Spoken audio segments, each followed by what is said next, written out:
नमस्कार दोस्तों, APS tutorial में आपका फिर से स्वागत है। ये हम एसटीईटी जो लोग प्रिपेयर कर रहे हैं और जिनका मैथमेटिक्स है उनके लिए हमने एक नया सेशन चालू किया है। बेसिकली इस सेशन में हम लोग पुराने जो भी पेपर आए हुआ है एसटीईटी के, उनके पेपर 1 जो मैथ्स के आए हुआ है उनके मैथ्स के सारे क्वेश्चन हम सॉल्व करेंगे।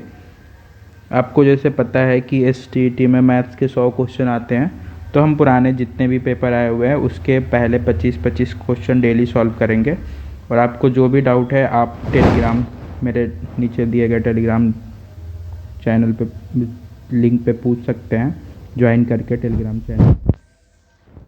तो इस सेशन में हम 2019 के आए हुए पेपर के मैथ के पहले 25 क्वेश्चन सॉल्व करेंगे। तो चालू करते हैं।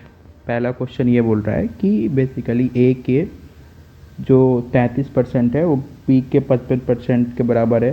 तो ए और बी का आपको अनुपात निकालना है या फिर ए और बी का रेशियो निकालना है। तो जैसा बोल रहा है वैसा आप बस लिख दो कि ए का 30% बी के 55% के बराबर है। बहुत ही सरल क्वेश्चन है, बस आपको 11 से ही इसको कट करना है। तो 3a इक्वल्स टू हो गया 5b। तो ए और बी का रेशियो आपका 5/3 हो जाएगा। That is option D. अगला क्वेश्चन ये बोल रहा है कि एक 220 मीटर की ट्रेन है जो 54 किलोमीटर पर घंटे की रफ्तार से दौड़ रही है और एक इंसान है जो 12 किलोमीटर पर घंटे की रफ्तार से चल रहा है। तो आपको बताना है कि कितने मिनट में वो दोनों लोग अपोजिट चल रहे हैं, तो आपको बताना है कि कितने मिनट में ट्रेन इंसान को पार कर जाएगी। तो पहले हम समझते हैं कि विपरीत दिशा क्या है। विपरीत दिशा मतलब हुआ, लेट्स सपोज कि एक ट्रेन है ये, अगर वो इस दिशा में चल रही है और एक इंसान जो इस दिशा में चल रहा है, तो इसको हम बोलेंगे कि विपरीत दिशा। ये केस 1 हुआ। केस 2 में अगर एक सेम दिशा होता है कि लेट्स सपोज एक ट्रेन इस दिशा में चल रही है और इंसान भी इस दिशा में चल रहा है, तो इसको बोलते हैं सेम दिशा। ये मान लो स्पीड ऑफ ट्रेन है और ये है स्पीड ऑफ मैन, जो आदमी की दिशा, ये है स्पीड ऑफ ट्रेन और ये है स्पीड ऑफ मैन।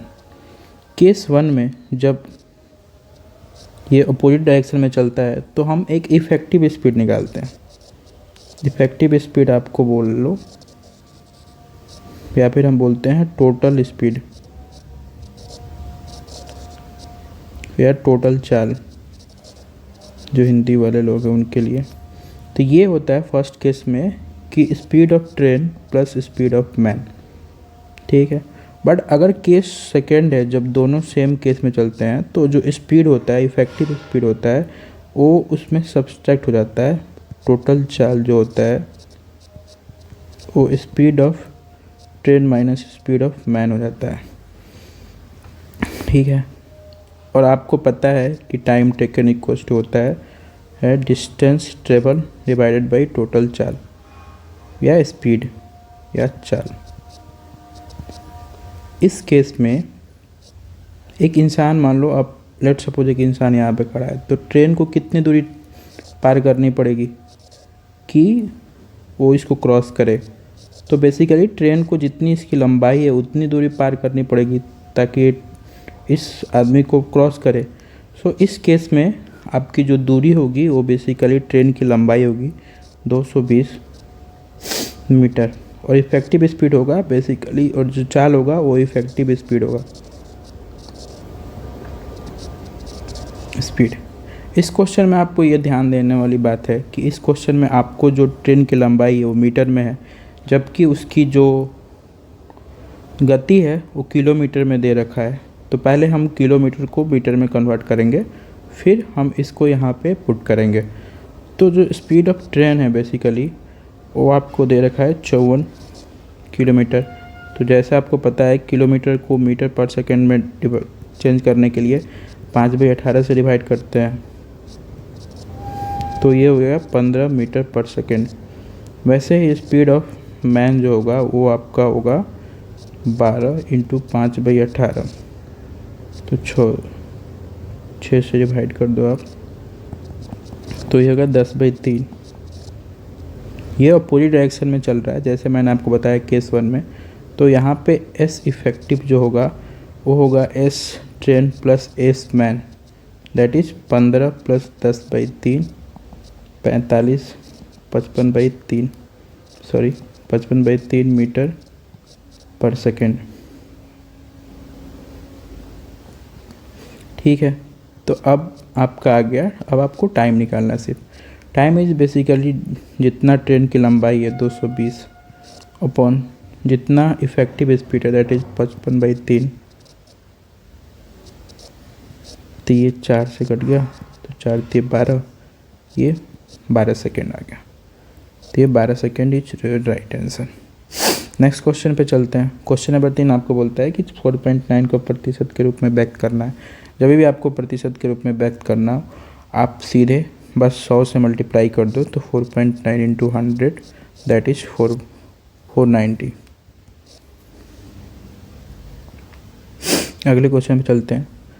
ये बोलता है कि यदि कोई काम है उसको 270 लोग 10 दिनों में पूरा करते हैं, तो आपको बताना है कि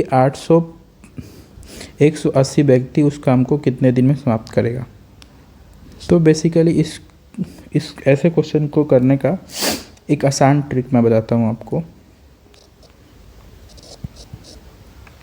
लेट सपोज 270 लोग 10 दिनों तक काम करते हैं। लोग द मैन या लोग 10 दिनों तक काम करते हैं, 10 दिनों के लिए ये कंप्लीट करते हैं। ये मानो आप कि एक बंदा एक काम को एक दिन में 1 यूनिट काम करता है, तो 1 मैन एक दिन में 1 यूनिट काम करता है। तो 270 लोग 10 दिन में 270 × 10 यूनिट काम करेंगे,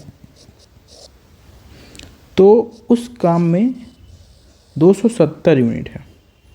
ये समझ में आ गया, क्योंकि एक बंदा 1 मिनट में 1 यूनिट काम करता है, तो 270 लोग 10 दिन में 270 यूनिट काम 270 × 10 यूनिट काम करेगा, तो पूरे काम में इतने यूनिट है। अब इतने यूनिट को ही 180 लोगों को काम करना है। तो लेट सपोज एक दिन में वो पूरा कंप्लीट कर देते हैं। नेक्स्ट डे 180 लोग पूरे काम को कंप्लीट कर देते हैं, तो इट मीन्स कि 270 × 10 यूनिट ही काम कर रहे हैं वो लोग।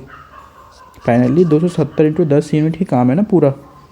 तो 270 × 10 इक्वल्स टू 180 × x। तो यहाँ से आप x की वैल्यू ला दो, दुनिया 18, x इक्वल्स टू 15 दिन। इसको भी यहाँ काट दो, ये 30/2 हो जाएगा, दैट इज 15 डे।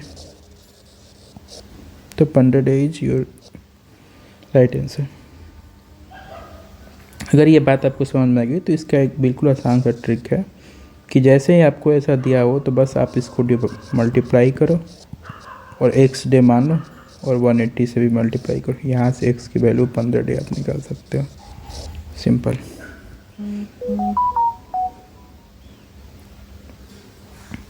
अब अगले क्वेश्चन पे चलते हैं।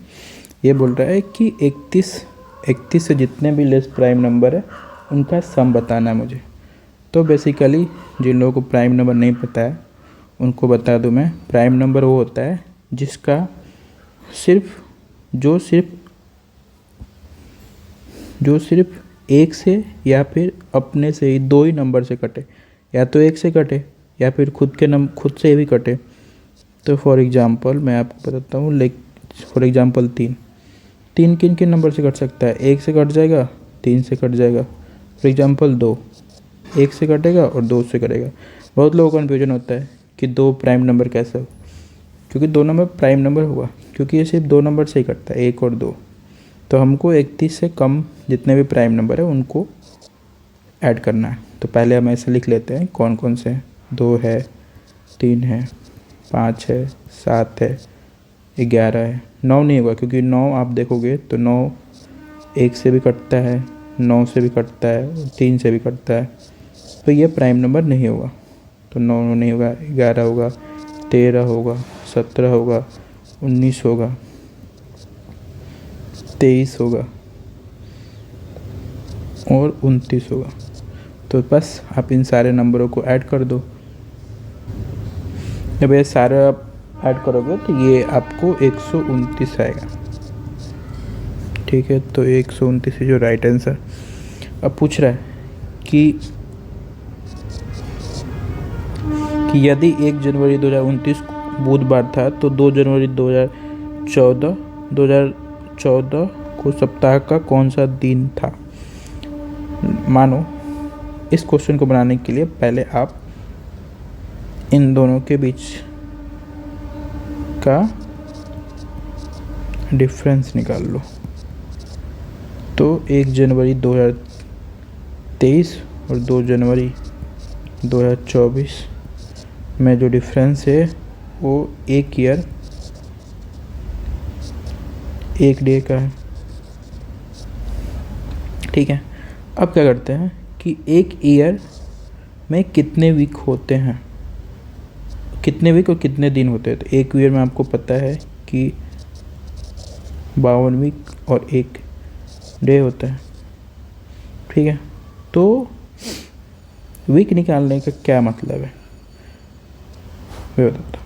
लेट सपोज आज दिन कोई सा है, मंडे है, तो एक वीक बाद का दिन क्या होगा, मंडे होगा।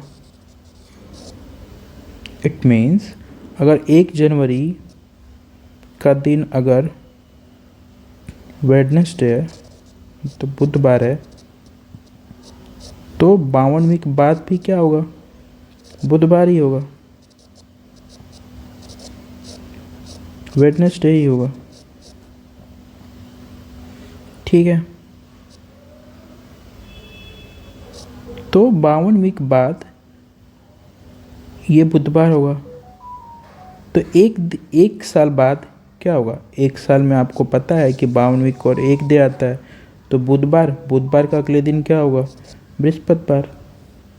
तो बेसिकली बृहस्पतिवार आपका पड़ जाएगा 1 जैन 2014, दैट इज थर्सडे। अब मेरे से पूछ रहा है कि 2 जैन 2014 क्या है, तो 2 जैन 2014 थर्सडे के अगले दिन, दैट इज फ्राइडे, शुक्रवार is your right answer.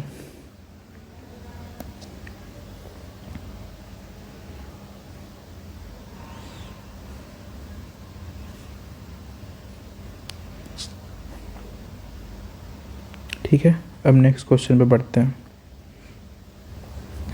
42 number बोल रहा है कि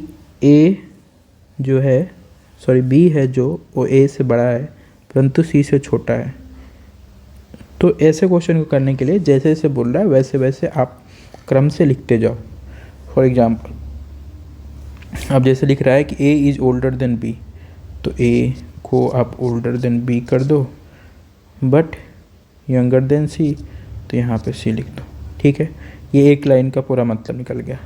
अब बोलता है कि ई से डी छोटा है, तो ई बड़ा है डी से, परंतु ए से बड़ा है, तो एक देखो इसमें कोई रिलेशन नहीं दिया है कि डी से उसका क्या सीन है, बट वो ई से डी छोटा है परंतु ए से बड़ा है, तो डी जो है वो ए से बड़ा है, ये बोल रहा है।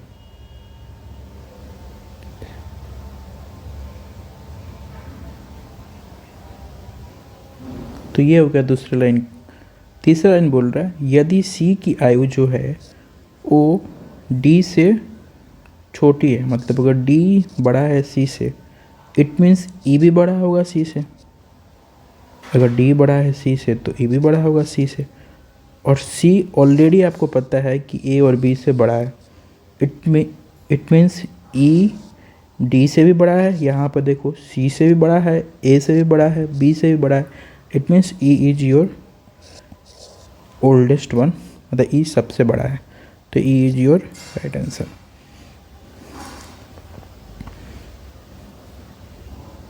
ठीक है, नेक्स्ट क्वेश्चन बोल रहा है कि इसकी आगे का नेक्स्ट नंबर क्या होगा सीक्वेंस में। तो बेसिकली ये आपका आसान सा ही है, जैसे कि पहले में 2 दिया है, फिर 2 3 दिया है, 2 3 4 दिया है, 2 3 4 5 दिया है, इसमें 5 2 3 4 5 6 7 होगा। ठीक है, अगला क्वेश्चन चाहते हैं। तो अगला क्वेश्चन में लिखा हुआ है कि जनवरी नवंबर है तो रविवार किससे कनेक्टेड होगा। तो November is basically 2 month previous, 2 month पहले है जनवरी के। वैसे ही रविवार के 2 दिन पहले क्या होगा, वही बेसिकली आपका फाइनल आंसर होगा। तो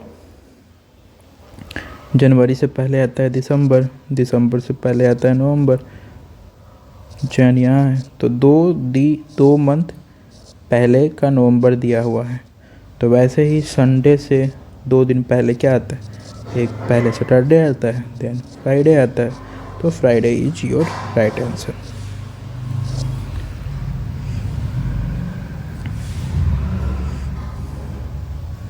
अब क्वेश्चन नंबर 45 देखते हैं। क्वेश्चन नंबर 45 में बोल रहे हैं कि आपका सीक्वेंस का चयन निकालना है। ठीक है, तो जब भी ऐसा क्वेश्चन आए तो आप पहले सोचो कि कुछ इसमें दिख रहा है क्या, कोई एक रिलेशन दिख रहा है क्या। अगर नहीं दिख रहा है आपको तो आप देखो कि इसमें क्या ऐड करने पे ये नंबर बनता है। तो पहले एडिशन देखते हैं, फिर अगर देखते हैं ये नहीं है, नहीं अगर उसमें कोई सीक्वेंस नहीं बनता एडिशन में तो आप सब्सट्रैक्शन देखते हो, कुछ घटाने पे बन रहा है क्या। अगर वैसे भी नहीं बनता तो फिर आप मल्टीप्लाई देखते हो। ठीक है, मेजर केस में क्या होता है, एक ट्रिक है इसका कि अगर पहला नंबर मैं 2 से मल्टीप्लाई करो, अगर उससे ये ज़्यादा हो गया तो कभी भी आप इसमें मल्टीप्लाई का ही सीक्वेंस देखोगे, आप जोड़ का सीक्वेंस नहीं देखना। ठीक है, बट आप देख सकते हो, ये कोई एक हार्ड एंड फास्ट रूल नहीं है, ये बस ऐसा ट्रिक है जो कि मैं करता हूँ। कि जैसे देखता हूँ कि ठीक है यार, इसमें पहले मैं देखता हूँ घटाने, सॉरी इन दोनों का डिफरेंस देखता हूँ पहले, तो डिफरेंस देखता हूँ तो 14 है जो कि 13 से ज़्यादा है, तो मैं देखने लगता हूँ फिर कि गुणा, कि कितना गुणा करने पे आता है। तो आप इसको देखोगे ध्यान से तो 13 को डबल कर दिया और 1 जोड़ा तो 27 आया। तो यहाँ पे 2 गुणा किया प्लस 1 किया, यहाँ पर देखोगे तो 27 दूना 54। तो सेकेंड वाले में 2 गुणा किया, गुणे 2 किया और 2 जोड़ दिया। थर्ड वाले में 2 से गुणा किया और 2 जोड़ दिया। पहले वाले में 2 से गुणा किया था और 1 जोड़ा था, दूसरे वाले में 2 से गुणा किया था और 2 जोड़ा था, तीसरे वाले में 2 से गुणा किया था और 3 जोड़ा था। तो चौथे वाले में आप देखोगे तो आप 2 से गुणा कर दो और 4 जोड़ दो, तो 2 से गुणा करोगे आप तो ये 230 हो जाएगा, प्लस 4 करोगे तो 234 हो जाएगा।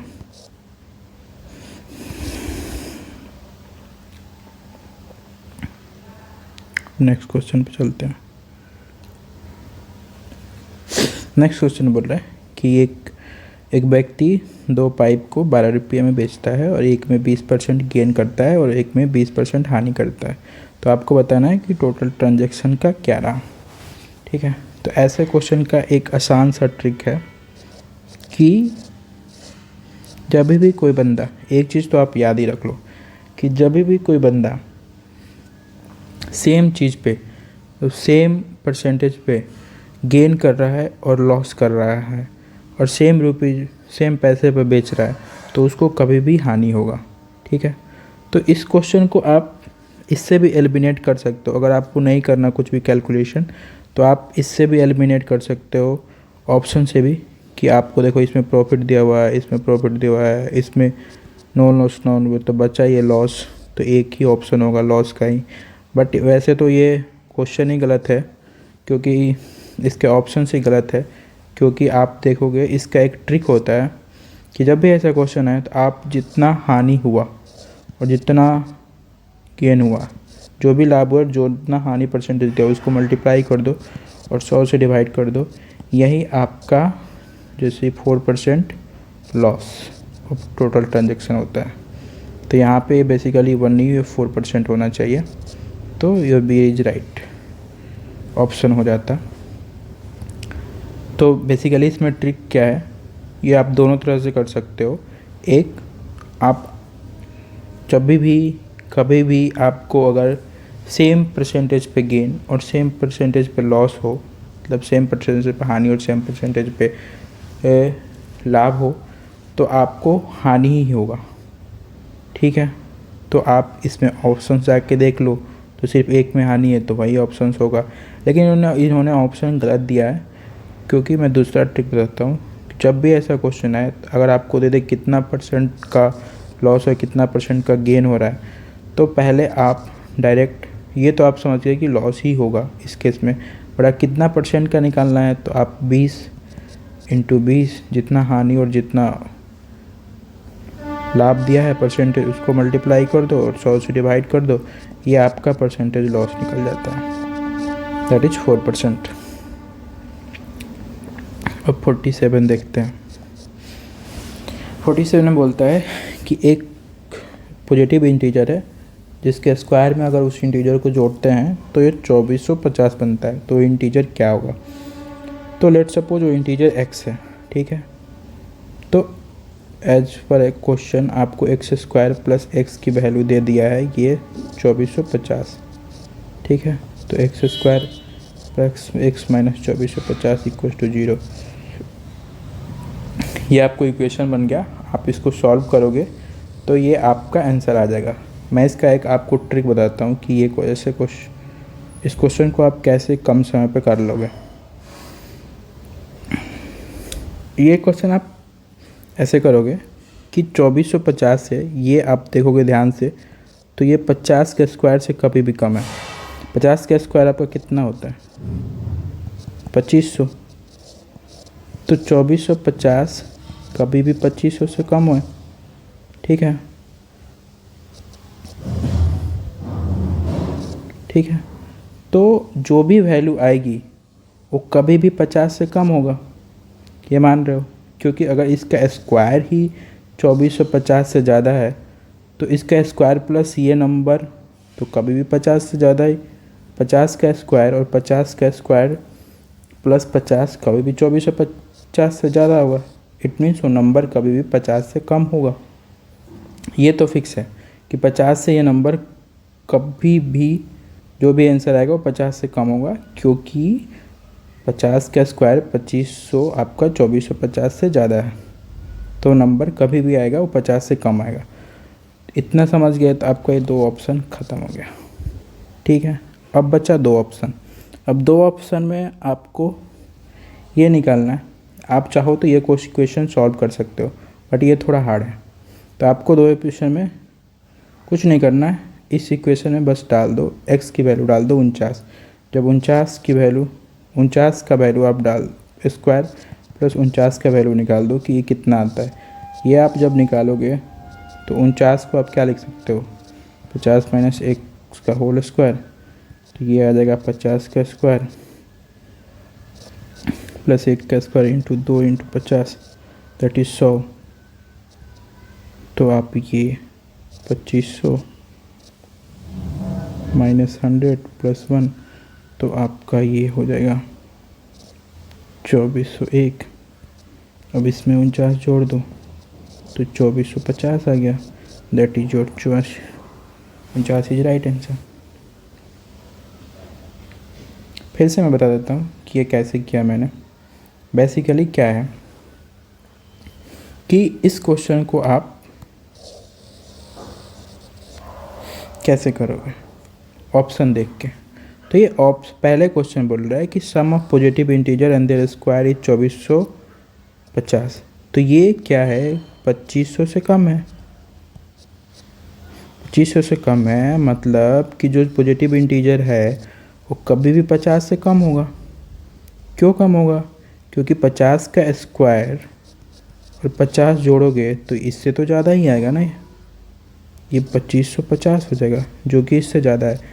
इट मीन्स कि जो पॉजिटिव इंटीजर है वो 50 से कम होगा। जो 50 से कम कौन सा ऑप्शन है, तो ये काट दो, ये काट दो, अब आप सिंपली क्या कर सकते हो, 49 का स्क्वायर निकाल लो, फिर 49 देख लो, इसमें देख लो कौन सा ऑप्शन इस चीज़ को सेटिस्फाई करता है। तो आप जब 49 का स्क्वायर निकाल के 49 जोड़ोगे तो 2450 आता है। तो 49 इज योर करेक्ट आंसर।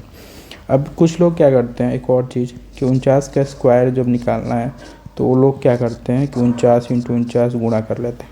वैसे नहीं करना। अब 49 का स्क्वायर आपको निकालना है तो 49 का स्क्वायर इज सिंपली 50 माइनस 1 का स्क्वायर, और ए स्क्वायर माइनस बी स्क्वायर पे आप तोड़ दो तो 50 का स्क्वायर प्लस 1 का स्क्वायर माइनस 2ab। तो ये आप जल्दी से निकाल सकते हो। ये 2500 माइनस 100 प्लस 1, तो ये हो जाएगा 1401। तो ऐसे आप निकालोगे तो ये जल्दी कर सकते हो। ठीक है, अब नेक्स्ट क्वेश्चन की तरफ बढ़ते हैं। अब क्वेश्चन बोल रहा है when a number is divided by 15, 20 और 35, each time the remainder is 8, then the smallest number is. ठीक है, तो जब भी आपको स्मॉलेस्ट नंबर लिखा हुआ दिख जाएगा तो इट मीन्स आपको एलसीएम निकालना है। कभी भी लार्जेस्ट दे दे तो आपको एचसीएफ निकालना है। कभी भी स्मॉलेस्ट नंबर लिखे तो मॉसो निकालना है, लॉसो निकालना है, और कभी भी ये बड़ी से बढ़िया छोटी से छोटी संख्या दे दिया तो लॉसो निकालना है, और कभी बड़ी से बड़ी संख्या दे दिया तो मॉसो निकालना है। ठीक है, तो आपको निकालना है, पहले आपको इस क्वेश्चन में क्या निकालना है कि वो बड़ी छोटी से छोटी संख्या जो 15, 8, 35 से डिवाइड हो, जो वो संख्या निकाला उसमें आप 8 जोड़ दोगे। तो कभी भी आप इससे 15 से 20 से या 35 से डिवाइड करोगे तो 8 ही उसका शेष आएगा। तो पहले आप ये निकाल लीजिए। उसके लिए आप क्या करना है, आपको 15, 20 और 35 का एलसीएम लॉसो लेना है। तो इसका आप लॉसो ले लीजिए। 5 चौका 20 और 7, तो ये आपका एलसीएम आपका हो गया वही लॉसो आपका हो गया 5 गुणे 3 गुणे 4 गुणे 7, तो ये हो गया 520। पे 520 वो छोटी से छोटी संख्या होगी जो 15, 20 और 35 से डिवाइड होगा, बट इसमें मुझे 8 शेष चाहिए। 8 शेष चाहिए मतलब कि 520 प्लस 8 कर दो, 428। 428 को कभी भी आप 15, 20 और 35 से डिवाइड करोगे तो ये 8 ही शेष आएगा।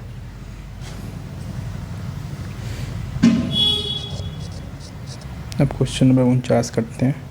क्वेश्चन नंबर 49 बोलता है कि 8 litre of a mixture contain, जो 80 लीटर जो मिक्सचर है बेसिकली वो दूध और पानी का 27 और 5 के अनुपात में है।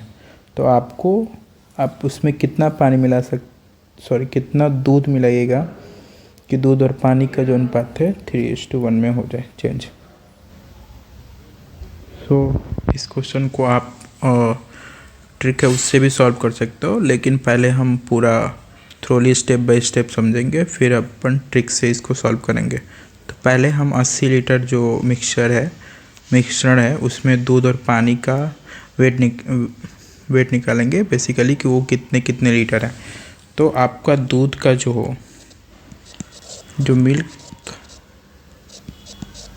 दूध का जो है वो हो जाएगा 80 इंटू 27 प्लस 5 दैट इज 32। तो 80 गुणे 27/32 ये आपका हो गया दूध का। तो ये होगा 10 से काट दो, ये 2 से, ये 5, तो ये हो गया 5, 7, 35 के 5 हाथ में अगल दो तो 5 दूनी 10 तो 12,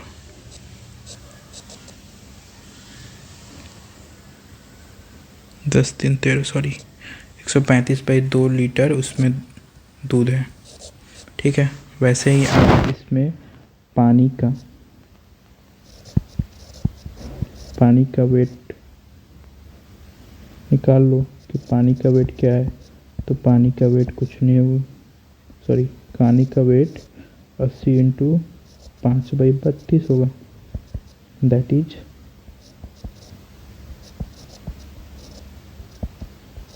25/2।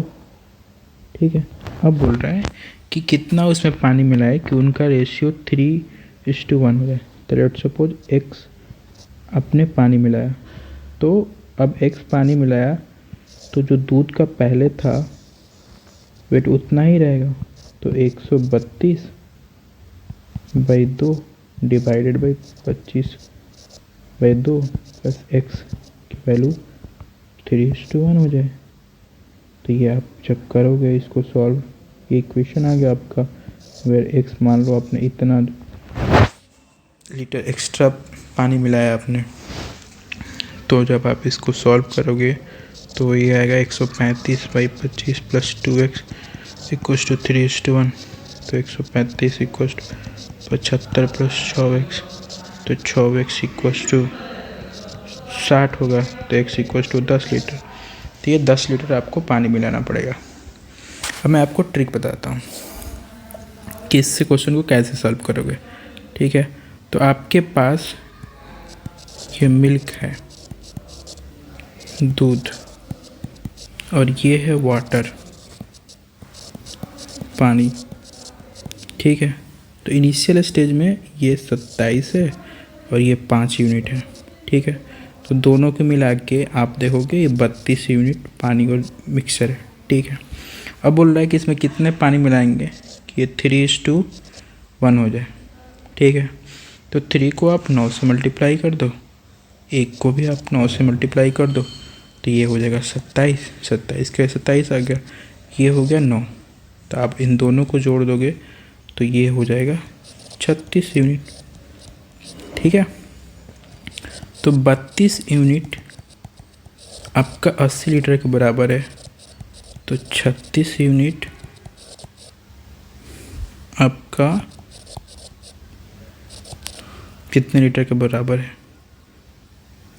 तो ये 9 हो गया, ये 8 हो गया, ये 10 हो गया, तो ये 90 लीटर के बराबर है।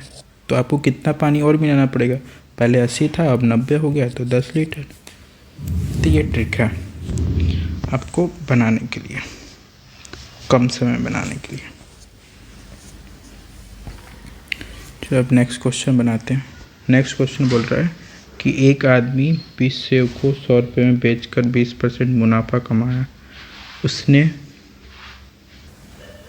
तो उस 100 रुपये में कितने सेव खरीदेगा? तो आप एक सेव का दाम पहले निकाल लीजिए। तो आपको मान लीजिए कि एक सेव का दाम x रुपीज़ था। ठीक है, और एक सेव बेचा कितने में? एक सेव बेचा उसने 100/20 में, क्योंकि 100 रुपये में 20 सेव बेच रहा है, तो ये 5 रुपये आ गया। मतलब 5 रुपये में वो एक सेव बेचता है, एक सेव बेच के वो 20% मुनाफा कमाता है। इट मीन्स कि आप x प्लस x का 20% आपको 5 रुपये हो गया, तो 20, तो 6x/5 इक्वल 5 रुपये हो गया। तो x की वैल्यू जो 1 रुपये सेव खरीदा उसकी वैल्यू होगा 25/6। तो 25/6 रुपये में बंदे ने एक सेव खरीद लिया। ठीक है, अब बोल रहा है कि उसमें 100 रुपये में कितने सेव खरीदेंगे। तो जब एक सेव का दाम आपको 25.6 रुपये है, तो 100 रुपये में 25/6 से आप डिवाइड कर दो, तो ये हो जाएगा 100/25 गुणे 6, तो ये आपको 24 सेव आ जाएगा। 24 सेव, your right, that is C.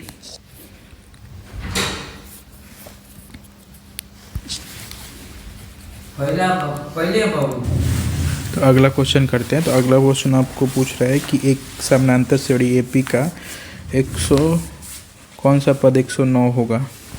तो ये सिंपल फॉर्मूला ही है, आपको पता है कि an पद कुछ होता है a + n-1 इंटू डी।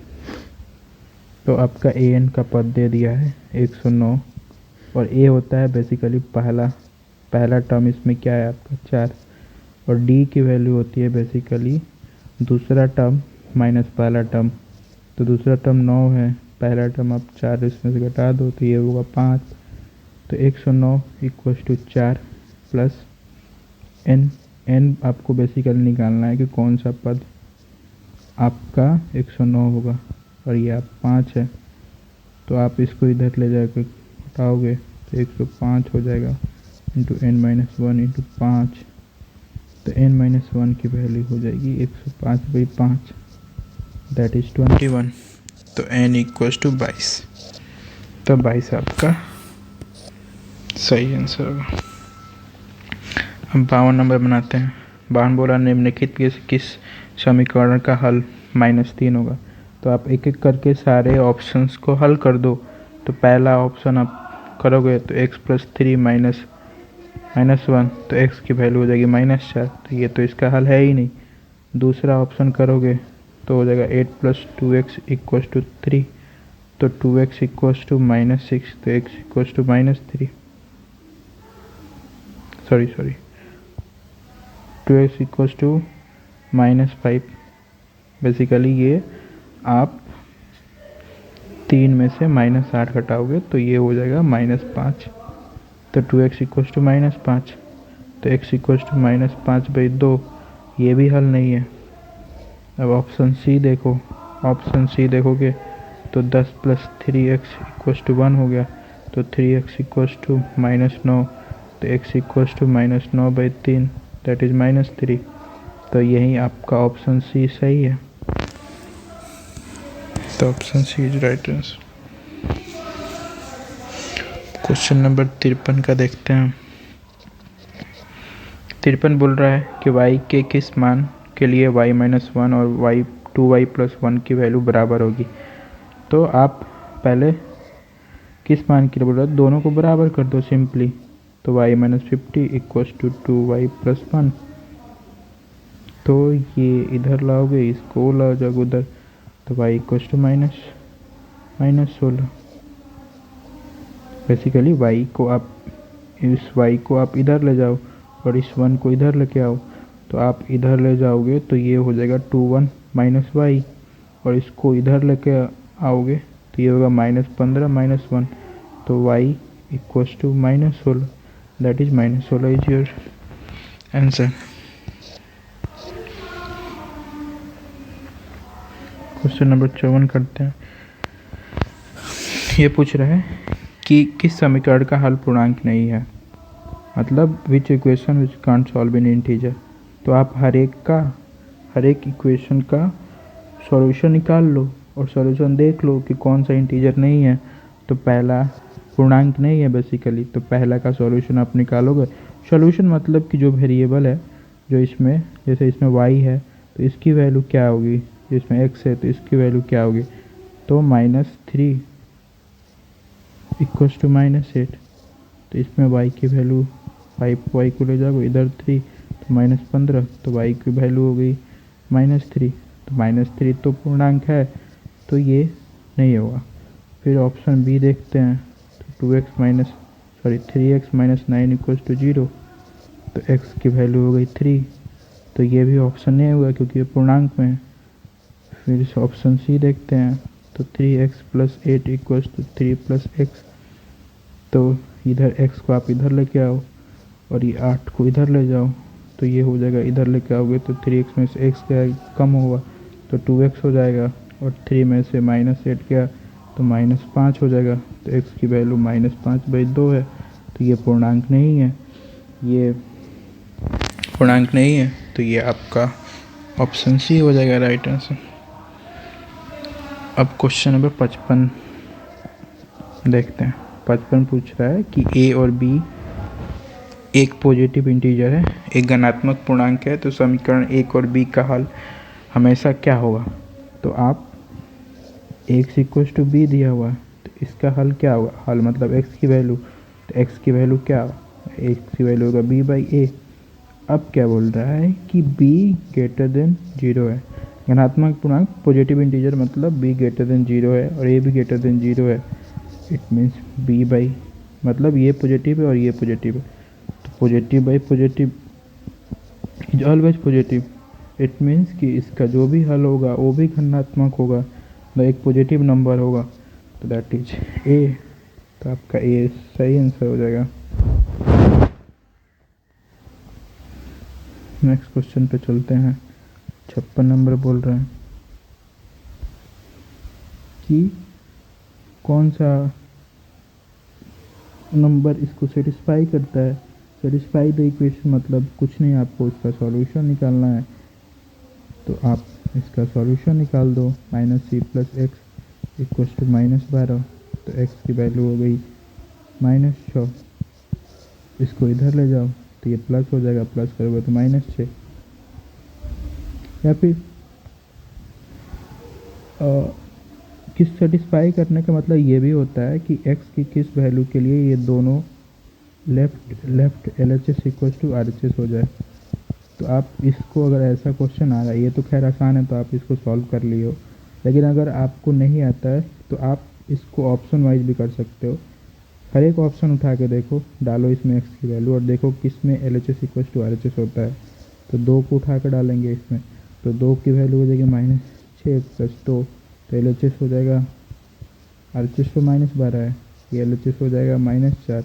-4 तो -12 के इक्वल नहीं है, तो ये सॉल्यूशन नहीं होगा। फिर वैसे 6 को डालो, 6 को डालोगे तो ये -6 + 6 हो जाएगा =12, तो ये 0 तो 12 के इक्वल नहीं है, तो ये भी सॉल्यूशन नहीं होगा। जब -6 डालोगे इसमें तो ये हो जाएगा -6 -6, तो ये हो जाएगा -12, जो कि -12 के इक्वल है, तो ये हमारा सॉल्यूशन हो गया, क्योंकि LHS = RHS है। तो ये सॉल्यूशन हो गया सिंपल। इसमें तो वैसे आपको सिंपल दे रखा है इक्वेशन, तो आप इसको डायरेक्ट सॉल्व कर लोगे। अगर ये सॉल्व नहीं होता, कुछ हार्ड दो, तो आप इसको ऑप्शन वाइज भी एक एक्स की वैल्यू डाल के भी देख सकते हो कि कहाँ पे LHS = RHS हो रहा है। ठीक है, नेक्स्ट क्वेश्चन पे चलते हैं।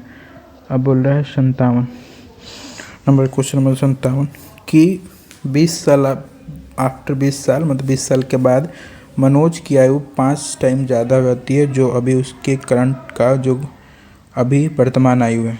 तो आप वर्तमान आयु x मान लो, तो x का 20 साल बाद क्या होगा उसकी एज, तो x + 20, तो x + 20 = 5x। जैसे जैसे क्वेश्चन कर रहा है वैसे वैसे लिखो, मैंने कुछ नहीं किया, जैसे उसने लिखा है कि जैसे उसने बोला वैसे वैसे मैंने लिखा है कि 20 वर्ष बाद मनोज की आयु, तो 20 वर्ष बाद मनोज की अगर वर्तमान एज x है तो 20 साल बाद उसकी एज क्या होगी 20 + x + 20। उसके वर्तमान आयु की 5 गुनी है, वर्तमान आयु x थी, उसको 5 गुना कर दिया मैंने और दोनों को इक्वल कर दिया। जैसे क्वेश्चन बोला वैसे मैंने लिख दिया, तो ये आपका बन गया इक्वेशन। तो x + 20 = 5x, तो 20 = 4x, तो x की वैल्यू आ गई आपकी 5, तो ये आपके 5 आंसर हो गए। अगला क्वेश्चन चलते हैं। 58 बोल रहा है कि यदि 2 समानांतर रेखाओं को एक त्रिएकड़ छेदीय रेखा प्रतिच्छेदित करती है तो त्रिछेदीय रेखा के एक ही तरफ होने वाले कितने अंतःकोणीय का योग प्राप्त होगा। तो ये बोल रहा है कि 2 पैरेलल लाइन्स है, बेसिकली समानांतर रेखा है, उसको एक रेखा कट कर रही है, और नंबर ऑफ पेयर्स, तो basically number of pairs of interior angle निकालना है। तो ये सब हुआ इंटीरियर। तो ये पेयर्स आप देखोगे, पेयर्स मतलब वैसे तो 4 होंगे, बट आप पेयर्स बोल रहा है तो 4/2 इसके 2, क्योंकि 2 को एक पेयर बोलते हैं। तो ये एक पेयर हुआ और ये एक पेयर हुआ, तो 2 पेयर हो गए, तो इसमें 2 आपका आंसर हो जाएगा।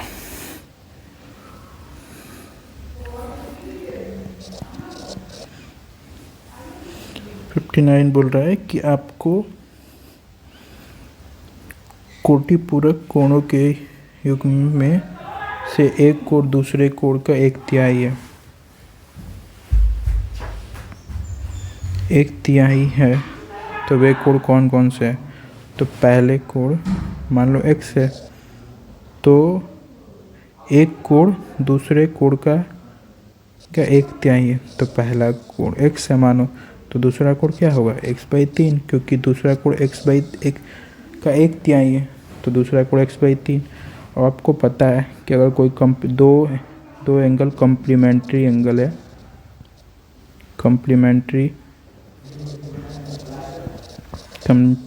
एंगल या फिर अनुपूरक है, तो उनका दोनों का सम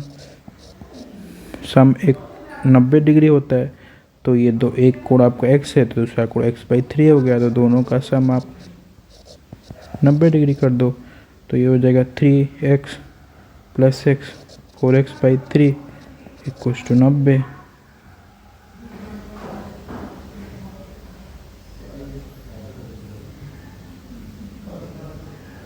एक कोण तो बेसिकली इस क्वेश्चन में आप देखोगे तो यहाँ पे तो 1/3 दिया हुआ है हिंदी में, बट अंग्रेजी में 2/3 बोल रहा है। तो ये तो इसकी x की वैल्यू तो आएगी ही नहीं, x की वैल्यू बेसिकली पॉइंट में आएगी 90 × 3/4। तो ये हिंदी वाला गलत है। तो आप अगर इंग्लिश वाले में जाओगे कि अगर एक कोण x है तो दूसरा बोल रहा है 2/3 मतलब 2/3, तो दूसरा 2x/3 होगा, तो x + 2x/3 के वैल्यू 90 कर दो, तो ये क्या होगा 5x/3 = 90। तो x की वैल्यू होगा 90 × 3/5, तो ये हो जाएगा 15,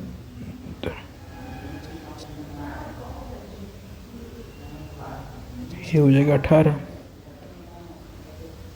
× 90, तो x की वैल्यू हो जाएगी 54, तो एक 54 हो जाएगा, तो दूसरा हो जाएगा 2x/3 दैट इज 2 × 54/3, तो ये हो जाएगा तो एक हो जाएगा 12 दूनी 24, सॉरी ये हुआ 18, तो ये होगा 18 दूनी 36, तो आपका दो कोण आ गया 36 और 54। तो इस क्वेश्चन में आपको ये ध्यान रखना है दो चीज़ कि पहला, एक तो इसका जो हिंदी वाला दिया है वो गलत दिया हुआ है। क्यों दिया हुआ गलत? क्योंकि आप यहाँ पे देख पा रहे हो। दूसरा चीज़, कभी भी अगर पूरक कोटि पूरक बोल रहा है या फिर अनुपूरक और कॉम्प्लीमेंट्री एंगल दो दिया हुआ है, तो उन दोनों का सम को भी होता है वो 90 डिग्री के इक्वल होता है। तो आप इस चीज़ से अगला क्वेश्चन भी ये बेसिकली वही अनुपूरक का कॉम्प्लीमेंट्री एंगल ही दिया है, इसी को बना सकते हो। ये बोल रहा है कि दो अनुपूरक कोणों का अंतर 30 है तो वो कोण है। तो आप इसको इसको आप बनाना चाहते हो तो बना सकते हो, नहीं तो आप इसको ऑप्शंस देख के भी कर सकते हो। कैसे बताता हूँ। दो कोण अनुपूरक कोण है, जब दो कोण अनुपूरक कोण है तो मैंने जो ऊपर बताया है वैसे भी कर सकते हो। अगर आपको इसको ऑप्शन से करना है तो आप ऐसे कर सकते हो कि ये तो होगा नहीं क्योंकि इन दोनों का सम 90 है नहीं, ये भी नहीं होगा क्योंकि इन दोनों का सम 90 नहीं है, ये भी नहीं होगा क्योंकि इन दोनों का सम 90 नहीं है, तो 90 किसका बचा? तो ऑप्शन डी। तो आप ऐसे देख के भी बना सकते हो। ऐसा नहीं है कि आपको हर बार सॉल्व ही करना है, ऑप्शन देख के भी नेगलेक्ट करके भी स्मार्टली चूज किया जा सकता है। क्योंकि हमको पता है कि इस क्वेश्चन में दो कॉम्प्लीमेंट्री एंगल पूछ रहा है, तो दो कॉम्प्लीमेंट्री एंगल का सम 90 होता है। इसमें सिर्फ एक ही है जिसका सम 90 है, तो ऑप्शन डी सही है। तो हम अभी तक 25 क्वेश्चन कर लिए हैं, तो ये सेशन मैं यहीं पे समाप्त करता हूँ। अगर किसी को भी कोई भी डाउट हो तो आप मेरे टेलीग्राम चैनल है वहाँ पे पूछ सकते हो, जो इधर नीचे लिंक में डाला हुआ हूँ टेलीग्राम का, वहाँ पे पूछ सकते हो। जो भी इसका PDF है जो मैंने ये बनाया हुआ है, ये PDF आपको उस टेलीग्राम चैनल पे भी मिल जाएगा। तो मिलते हैं कल नेक्स्ट 25 क्वेश्चन करेंगे। अभी भी इसमें भी कोई भी डाउट हो तो आप ज़रूर कमेंट बॉक्स में मुझसे पूछें या फिर आप टेलीग्राम पे भी पूछ सकते हैं। धन्यवाद।